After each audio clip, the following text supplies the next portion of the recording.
Gen Yoweri Kaguta Museveni tebinnagwa olw'ensonga nti biyingiddemu obwenzi mu maka ge ate omukulu lawyer amanyiddwa nga Ssemakadde byonna abyogedde era nga tugamba ffe tuba tukuwa updates ezigenda maaso mu ggwanga lyattu Uganda.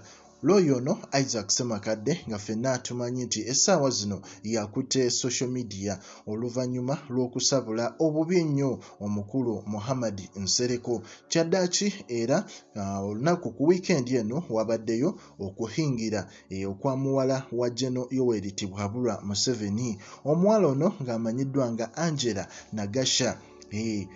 Nagasha Kakishozi.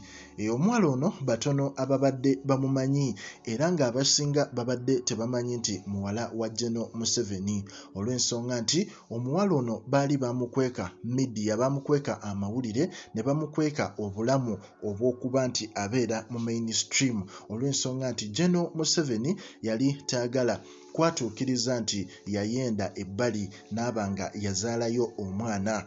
Era ekyasinze okunyiiza abantu naddala lawyer n'abakyala abeeyita ba feminist oba abakyala abeewaayo okulwanirira eddembe ly'abakyala kwe kuba nti kukwanjula oba kuhingira kuno omukulu Gen Museveni kaadi ze baakola olw'ensonga nti muwala we ono amanyiddwa nga Angella Nagasha yabadde ali mu kye bayita okuhingira ng'ali n'omukulu oba omutabani wa Gen Henry Tumukunde nga bagenda kuba nti bahingira. Mu mbeera eyo kaadi ezisinga oba kaadi ezaakoleddwa ez'abazadde bo basazeewo baleme kuteekako omukyala azaala muwala ono olw'ensonga nti bagezezzaako era okuddamu obbikweka ensi ereme bitegeera, naye nga womanyi generation y'ennaku zino kizibu nnyo okukweka ebintu era nga ebyavudde mu ebyo kyagenze okuba nga kizuuka ng'omukyala ono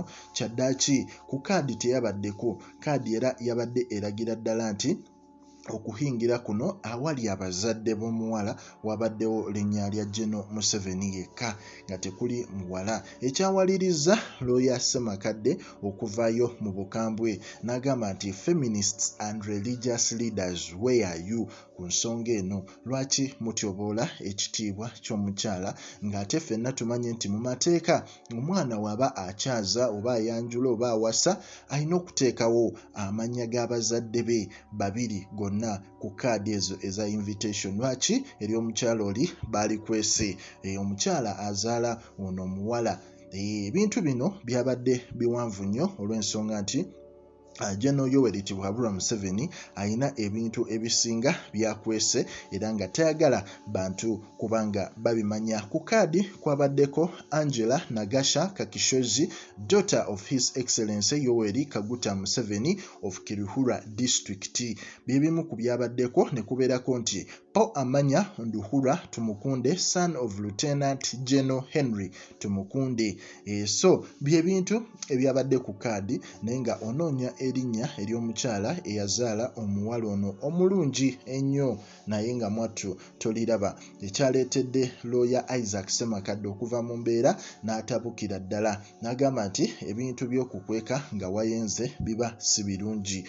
Omwana akulidde ddala atuuse okuwasa muba mulina omulaga abantu buli omu ategeere si mukweka eyo bbali. Ebintu bino Janet teyabyogeddeko nnyo olw'ensonga nti omukyala ono ffenna tumanyi nti wattabbu nnyo, ayinza okusirika naye ate kyayinza okuvaamu oyinza obutakyagala. So mu mbeera eyo omukulu lawyer Ssemakadde ye yakwestioninze ba religious leaders n'abo abalwanirira eddembe ery'abakyala nti omukyala oyo lwaki ye mumukwese, lwaki temwayogedde mannya goba temwagatadde ku kaadi. Ebintu we bityo we bikyali naye nga ffe tugamba tuba tukuwa updates ezigenda mu maaso mu ggwanga lyattu Uganda era nga tugamba nti subscribinga onyige n'akadde osobole okuba nga tosubwa mawulire gonna.